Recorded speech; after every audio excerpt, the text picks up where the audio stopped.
Hello mga mamu! Today, pansit ang lulutuin ko sa inyo. With a twist. Pansit bihon with sisig.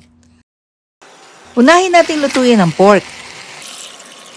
Palambutin, hiwain ng maliliit at igisa. Gawin nating crispy para mas masarap. Kaya, saute pa more. Igisa na natin ang mga gulay. I-half cook lang natin, mga mamu ha. Gagamitin natin ang pinagkuluan ng pork para mas malasa ang pansit. Ang ina-achieve natin dito, hindi katigasan, hindi kalambutan ang pagkakaluto sa bihon. Ayan na, luto na ang pansit. Ito na ang twist na sinasabi ko. Pansit bihon with sisig on top. Sobrang sarap nito mga mamu.